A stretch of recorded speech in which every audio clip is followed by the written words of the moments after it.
Back when I reviewed the original Quake, I also covered a few mods, one of them being Arcane Dimensions. Since that time, the mod has been updated to version 1.7, which from what I understand is the final release. Arcane Dimensions is a collaborative effort between several Quake modders, and took years to complete. The previous version of the mod included a new map that was so large, a dedicated Quake client was required to play it. Since that time, a new version of the Quake Spasm engine has released, eliminating the need for a special Arcane Dimensions mod engine. Quake Spasm is a modern cross-platform Quake engine based on Quake and supports 64-bit CPUs, custom music playback, a new sound driver, bug fixes, and other improvements. After playing one of the previous versions of Arcane Dimensions, it really stuck with me, and I've wanted to revisit it for a while now, and since a new version has released and because of the sheer scope of this mod, I thought these were good enough reasons for me to revisit it and dedicate a review to it. So let's take a look at Arcane Dimensions and see what it's all about.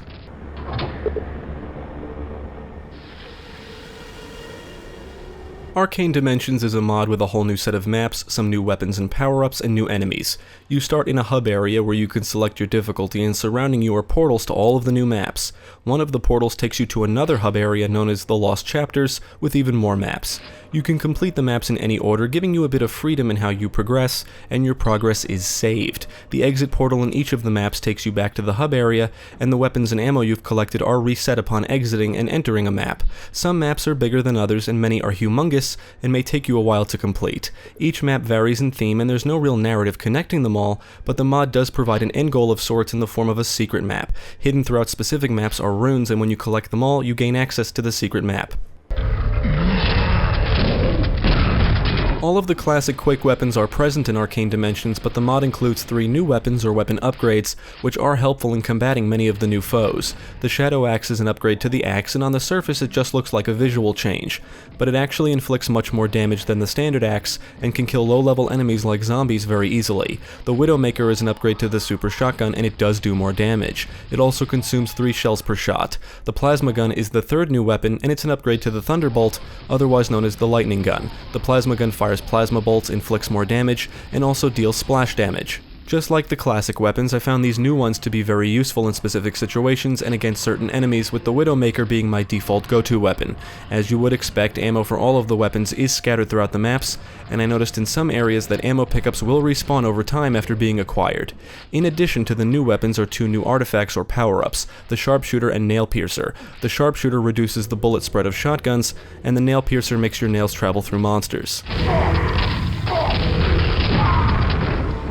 I think one of the things that makes Arcane Dimensions so special is the large roster of new enemies and bosses. If you visit the Arcane Dimensions website, which I have provided a link to in the description below, you can view the readmes for each version of the mod. The readmes for version 1.42 and 1.5 are very detailed and cover all of the new content, including the new monsters, their descriptions, and stats.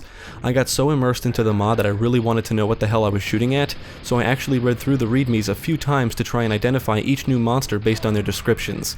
The new monsters, in combination with the new maps, not only follow the mold of Quake's Lovecraft-inspired aesthetic and atmosphere, but also retain the dark and mysterious nature of the vanilla game. You've got everything from wizards launching skulls at you to minotaurs spawning gargoyles. Enemies will come breaking through walls or crashing down through ceilings. New heavy metal ogres wield hammers, flail knights will fire homing missiles, crossbow knights will attack you from long range and from above, and spiders may sneak up on you if you're not paying attention. Some monster attacks can cause debuffs like poison and burning, and the higher tier monsters like bosses do have ammo resistances, similar to how the Shambler has a resistance to rockets.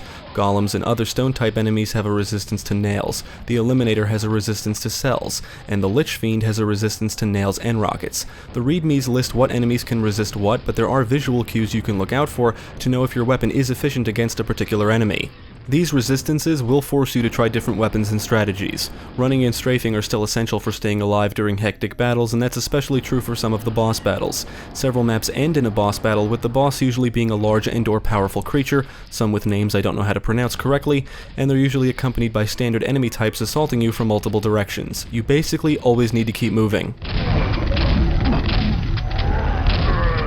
The new monsters, in addition to the vanilla ones, aren't just placed willy-nilly in the maps. As you progress through the map, the amount of monsters you'll have to fight from battle to battle will increase, and or new tougher enemy types are introduced, forcing you to change up your strategy or approach. The mod also implements a minion spawning system for certain monsters, which allows for more dynamic encounters. How it works is there are several monsters that will spawn other monsters. Certain minotaurs can summon gargoyles, darker-skinned Vors will throw Vorling eggs, wizards wearing black robes will summon lost souls, and wraiths will throw scorpions or spider eggs. The idea here is that these monsters are easy to deal with on their own, so the spawned monsters or minions act as support. Now, I've never noticed it reach a point where there's too many enemies to deal with, so the system does regulate itself, and the spawning monsters are placed strategically at the edges of areas, so you usually have to fight your way to them, or you can try to kill them from long range. These monsters in particular usually become a priority in battle, otherwise you risk getting swarmed by enemies, and or draining through a lot of ammo. The maps are one of the biggest highlights of Arcane Dimensions, and they are incredibly well designed. Everything from the architecture to triggered events keeps each map interesting from start to finish. Many of the maps are very large and very intricate, with all kinds of branching paths, secret areas, and even environmental hazards, like swinging blades, fire coming out of the walls, and nails shooting from the walls, ground, or ceilings. It is very easy to get lost in many maps, and trying to acquire all of the runes will not be an easy task. Some maps contain collectibles you need to find, like tomes of power or circuit boards. You may come across books with text that add to the atmosphere of the environment. Each map feels like its own little world, complete with its own secrets and dangers to uncover. If you've played vanilla Quake or even the classic Doom games, you may have gone through a map, took your time, and found a shit ton of secrets, so by the time you reach the end, you feel a sense of satisfaction in thinking you've seen almost everything or all there is to see in the map, until you finally exit and see your stats only to realize you didn't even discover half of the secrets.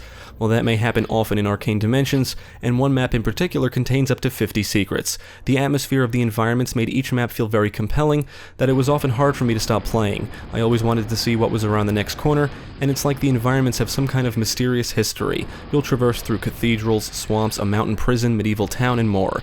Just like vanilla Quake, you still have to hunt for keys and press buttons to gain access to new areas and progress. The maps offer plenty of reasons to explore, and some maps are less linear than others, offering multiple paths to a destination. The mod implements a breakable system, which means the environments are somewhat destructible. You can destroy wood planks and blast through weak walls, but this also means there are more ways for enemies to ambush you. You may acquire an item only to suddenly hear the sound of walls breaking around you, and the next thing you know, you're surrounded by enemies. You should always be aware of your surroundings. I can't tell you how many times I stop just to look around and gaze at the beauty of the environments. Whether it be the architecture or skyboxes, there's always something to admire on your journey through each map. Even though Quake is clearly dated by today's standards, and even though I think the raw graphics of the vanilla game haven't aged all that well, there is something charming about its blocky visuals, and the new particle effects introduced here only enhance the visual presentation further. When shooting an enemy that has a resistance to your weapon's ammo, you'll see gray impact particles, smoke, and chunks fly off the enemy. Sometimes you'll trigger something that causes the ground to crumble underneath you. There are some new textures, new skyboxes, and new sound effects to accompany the new content, including the new monsters, which does help to make them feel different than the vanilla Quake ones. I can't say I experienced any technical issues, and the mod ran smoothly for me throughout my entire experience. Arcane Dimensions is by far one of the greatest mods I have ever played, and I think I enjoy it more than the vanilla game. It's that good, and I do really love the vanilla game. It's got a retro feel with some modern touches, it's got new environments to explore, new secrets to uncover, and new threats to combat. It's the kind of mod that I hope will have its own mods. In fact, I think it already has some. Arcane Dimensions is such a masterful piece of work that I got more immersed into this than I did into the vanilla game. Everything from the new monsters to the look, feel, and atmosphere of the environments captivated me, and I still say Quake is one of the most unique games aesthetically to date. Arcane Dimensions just amplifies everything without sacrificing anything that made the vanilla game special. The amount of care and detail that was put into each map is astonishing, and everything ranging from the design of the new monsters to the surreal quality of the environments is incredibly well done. And because of the size and intricacies of most maps, and due to the runes and all the secrets, the replay value here is extremely high. I would absolutely recommend Arcane Dimensions to fans of Quake and first-person shooters. In my opinion, this is one of the greatest mods to release for any game ever, and best of all, it's free. Mods are definitely the lifeblood of classic shooters like Quake and Doom, and a mod like Arcane Dimensions not only shows off the talents of the modders behind it, but also shows how mods can really breathe new life into a decades-old title like Quake. Arcane Dimensions feels like it's more than just a mod, it almost feels like a new game. The size and scope of Arcane Dimensions makes it feel much larger than a typical expansion, and the quality of work here is awe-inspiring.